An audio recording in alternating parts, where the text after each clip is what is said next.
आणि कोणी कोणाच्या मुलांना कुठल्या शाळेत टाकावा त्यांचा प्रश्न आहे। पण माझा तुम्हाला हा प्रश्न आहे, जेवढ्या प्रमाणात हिंदीचं आक्रमण, त्याच्या तुलनेत मराठीवरती होणारा अतिक्रमण, त्यामुळे होणारा सांस्कृतिक सरमिसळ, त्याच्यामुळे तयार होणारी आकलनाची भेसळ आणि पर्यायानं आपल्या मराठी माणसांचे मेंदू कसे बिघडतील आणि मग त्याचं हिंदीचं उत्तरपट्ट्याचं राजकारण कसं येईल, हे कितीही तथ्यांसकट जितकं खरं असेल तर त्याच प्रमाणात इंग्रजीच्याही प्रभावामुळे तेच होईल, हेच तर दावे रामकृष्ण मोरेंपासून करण्यात आले होते जेव्हा पहिलीपासून इंग्रजी आली होती। मग आता आपण काय सांगाल?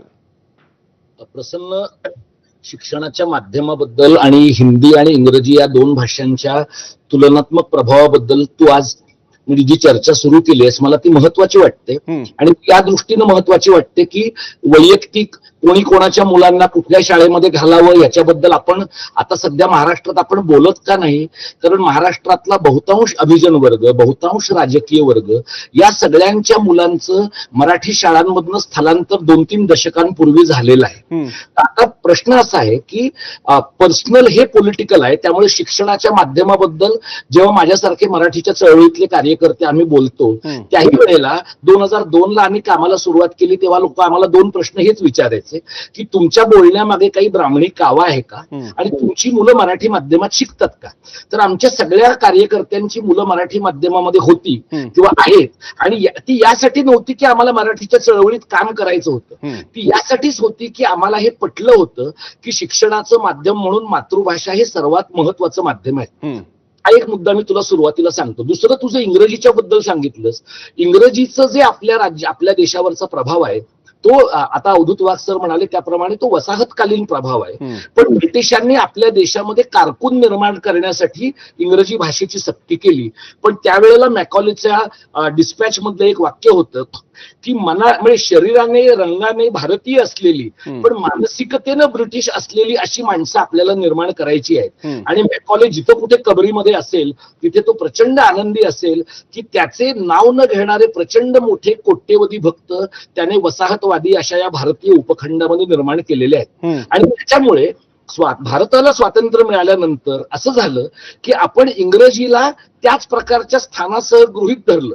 आपली जबाबदारी स्वतंत्र भारतातल्या सर्व भाषिक समुदायांची आणि या देशातल्या नेतृत्वाची होती। मला हा मुद्दा संपू दे। मध्ये आपल्या भाषा या पोटाच्या ज्ञानाच्या होणं अपेक्षित होतं, ते 90 सालापर्यंत आपण केलं नाही।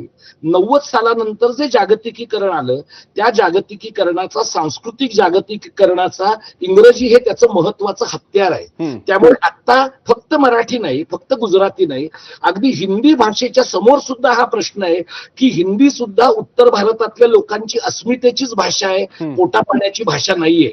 त्यामुळे एका पातळीवर आपल्या सगळ्या भारतीय भाषांच्या समोर इंग्रजीचं प्रचंड आव्हान आहे आणि त्या आव्हानाबद्दल सर्व भारतामध्ये भाषिक समुदायांमध्ये न्यूनगंड आहे। अशा परिस्थितीमध्ये मग तू सुरुवातीला विचारलंस तसं, अशा परिस्थितीत मग आपल्याला इंग्रजी का बोचत नाही आणि हिंदी का बोचते, तर इंग्रजी लोकांना बोचतच होती, पण ज्या वेळेला इंग्रजी महाराष्ट्रासारख्या राज्यात रामकृष्ण मोऱ्यांनी आणली आणि समाजातला अगदी अशोक केळकरांसारखा भाषातज्ञ त्याच्याबद्दल बोलला, तेव्हा या सगळ्याला जातीचं रूप दिलं गेलं की उच्चवर्णीय आणि उच्चवर्गीयांनी आपली मुलं इंग्रजी माध्यमात घातली आणि ते खरंच होतं। पण त्यामुळे बहुजनांच्या मुलांनी शिकूच नये का इंग्रजी, अशा प्रकारचं नॅरेटिव्ह तयार केलं गेलं आणि त्यामुळे त्यावेळेला इंग्रजी बद्दल बोलणाऱ्या माणसांचा दारुण पराभव झाला। म्हणजे लोक बोलले नाही तसं नाही, लोक बोलले आणि त्यांचा दारुण पराभव झाला।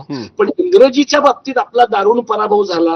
ही जागतिक वसाहतवादाची भाषा आहे, तिला आपण पुरेसा विरोध करू शकलो नाही, म्हणून देशांतर्गत वसाहतवादाच्या हिंदी भाषेला पण विरोध करू नये याला काही अर्थ नाही। म्हणून हा मोठा शत्रू आणि छोटा शत्रू याकरता आपण छोट्या शत्रूशी लढतोय, पुरेशी ताकद वाढली की मोठ्या शत्रूशी लढायचंच आहे। अतिशय संतुलित आणि वेगळा दृष्टिकोन या निमित्तानं मांडला आणि दीपक पवारांनी अगदी स्पष्ट